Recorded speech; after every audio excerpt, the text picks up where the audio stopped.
Hello students. आज हम बात करने वाले हैं स्पेक्ट्रोफोटोमेट्री के बारे में।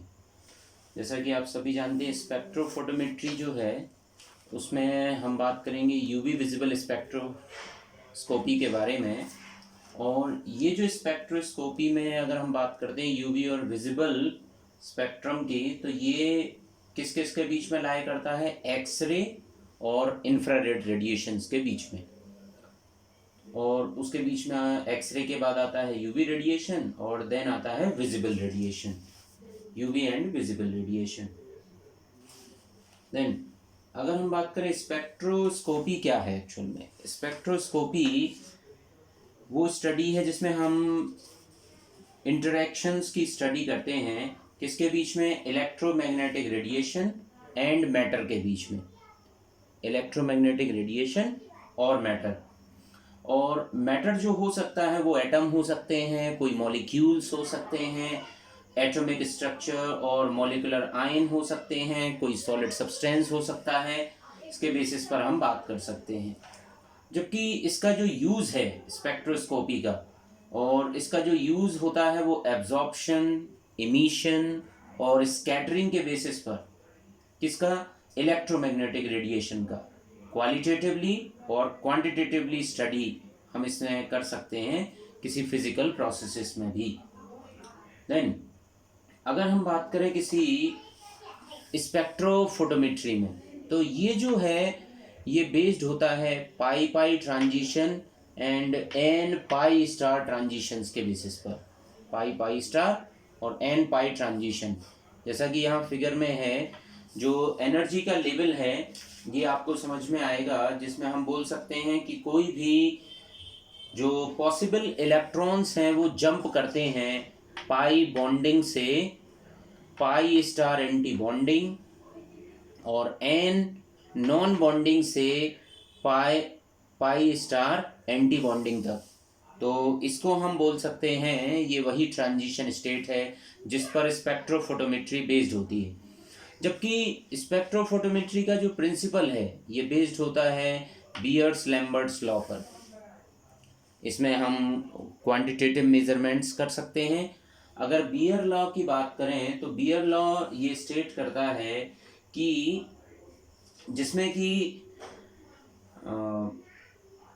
Intensity of transmitted monochromatic light, intensity of monochromatic light decreases exponentially as the concentration of absorbing substance increases। तो इस बेसिस पर A is directly proportional to C, हम इसको रिप्रेजेंट कर सकते हैं।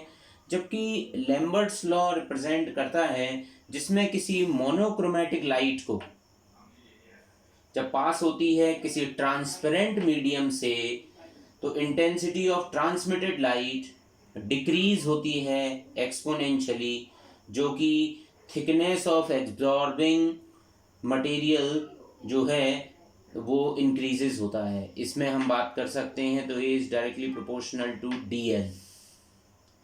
तो इस तरीके से ये बियर लैम्बर्ट्स लॉ को अगर हम दोनों को अगर हम कंबाइन कर देते हैं, बियर लैम्बर्ट्स लॉ का अगर मैथमेटिकल एक्सप्रेशन की बात करें तो ये एक रिलेशनशिप शो कर देता है, जिसको हम बोल सकते हैं ए मतलब log I0/I is equal to epsilon CL is equal to absorbance. इसको हम एब्जॉर्बेंस में रिप्रेजेंट कर सकते हैं। यहाँ पर कैपिटल A रिप्रेजेंट करता है एब्जॉर्बेंस के लिए, I0 रिप्रेजेंट करता है इंटेंसिटी ऑफ इंसिडेंट लाइट, और I रिप्रेजेंट करता है intensity of light transmitted through the sample, और एप्सिलॉन को अगर हम यहाँ बात करें तो ये एक्सटिंक्शन कोएफिशिएंट होता है, या हम इसको एब्जॉर्प्शन कोएफिशिएंट ऑफ किसी एब्जॉर्बिंग कंपाउंड के बारे में बात कर सकते हैं।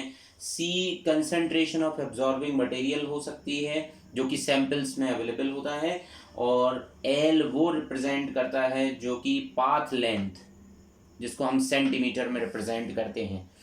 तो इस बेसिस पर हम बात कर सकते हैं। तो एब्जॉर्बेंस का जो एक्चुअल में अगर हम log I0/I को अगर A से रिप्रेजेंट कर दें तो A is equal to absorbance is equal to epsilon CL से भी हम इसको रिप्रेजेंट कर सकते हैं।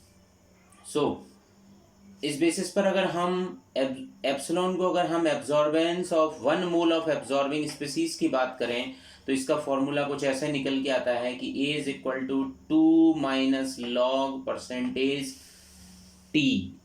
दिस इज यहाँ पर 2 मैक्सिमम ओडी को रिप्रेजेंट कर रहा है और T ट्रांसमिटेंस को रिप्रेजेंट कर रहा है। इसके बेसिस पर हम कुछ कंफर्म कर सकते हैं कि किस तरीके से बीयर्स लैम्बर्ट लॉ स्पेक्ट्रोफोटोमेट्री को रिप्रेजेंट करते हैं।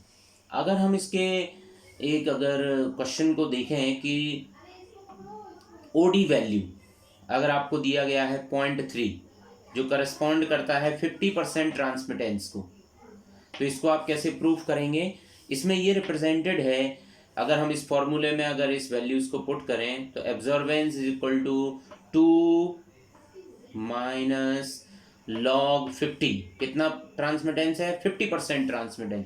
तो लॉग 50 की वैल्यू जो निकल के आती है 2 माइनस 1.698 इज इक्वल टू 0.30।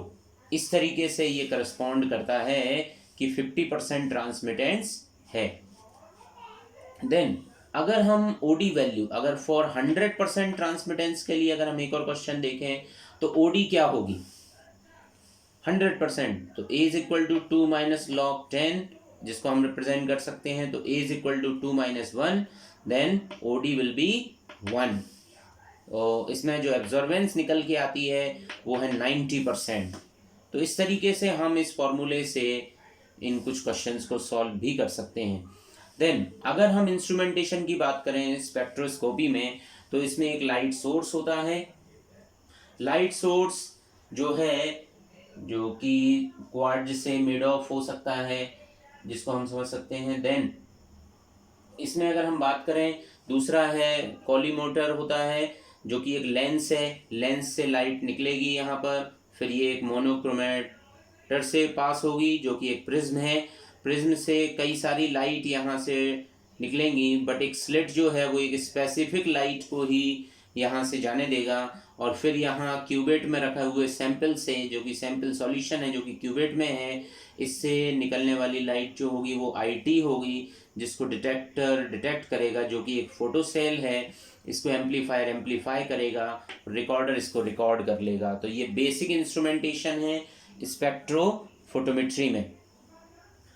अगर इसमें अगर हम बात करें कि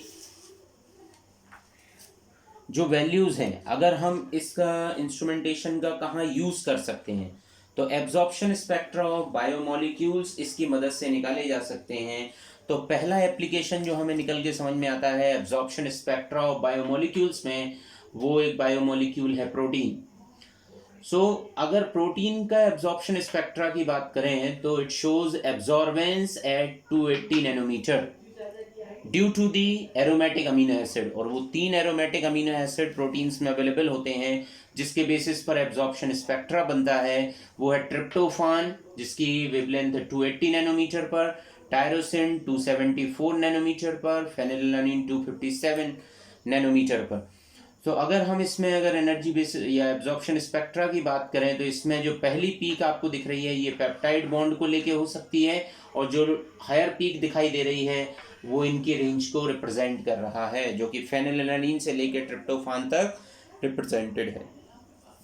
हाईएस्ट पीक जो है वो आ रही है 280 नैनोमीटर पर। तो इसके बेसिस पर हम इस प्रोटीन का एब्जॉर्प्शन स्पेक्ट्रा देख सकते हैं। दूसरा है एब्जॉर्बेंस ऑफ न्यूक्लिक एसिड। अगर न्यूक्लिक एसिड को आपको कंफर्म करना है स्पेक्ट्रोफोटोमेट्री में तो आपको एब्जॉर्बेंस लेनी पड़ेगी 260 नैनोमीटर पर, और जो न्यूक्लिक एसिड है वो एब्जॉर्बेंस देते हैं due to the presence of nitrogenous bases, जो उसमें 4 नाइट्रोजनस बेसिस हैं, adenine, guanine, cytosine and thymine, वही एब्जॉर्बेंस को रिप्रेजेंट करते हैं। तो अगर हम ओडी वैल्यू देखें, अगर यहाँ पर ये ओडी वैल्यू 260 और 280 नैनोमीटर में अगर आप रिप्रेजेंट कर रहे हैं तो 1.8 ओडी रिप्रेजेंट करती है डबल स्टैंडर्ड डीएनए को, 2 ओडी रिप्रेजेंट करती है आरएनए के लिए, और 1.8 से ज़्यादा अगर ओडी है तो वो रिप्रेजेंट करती है प्रोटीन्स के लिए। देन अगर ओडी 1 है तो यहाँ पर हम वैल्यूज़ को सॉल्यूशन में भी रिप्रेजेंट कर सकते हैं। 50 माइक्रोग्राम पर ml जो है वो प्लाज्मिड और जीनोमिक डीएनए को रिप्रेजेंट करता है। 36 म्यूजी पर ml जो है वो सिंगल स्ट्रैंडेड डीएनए और आरएनए के लिए रिप्रेजेंट करता है, जबकि 25 म्यूजी पर ml ओलिगोन्यूक्लियोटाइड्स को रिप्रेजेंट करता है। तो इस बेसिस पर हम एब्जॉर्प्शन स्पेक्ट्रा जो है न्यूक्लिक एसिड में भी डिज़ाइन कर सकते हैं, जिसको हम और अगले वीडियो लेक्चर में हम CD स्पेक्ट्रा के बारे में बात करेंगे, सर्कुलर डाइकोरिज्म के बारे में। देन अगर हम इस स्पेक्ट्रोस्कोपी की अगर एप्लीकेशंस की बात करें तो वो एप्लीकेशन है कि अगर आपको डीनेचुरेशन कर्व और डीनेचुरेशन ऑफ प्रोटीन या डीएनए को देखना है तो आप इसको मॉनिटर कर सकते हो स्पेक्ट्रोफोटोमेट्री की मदद से।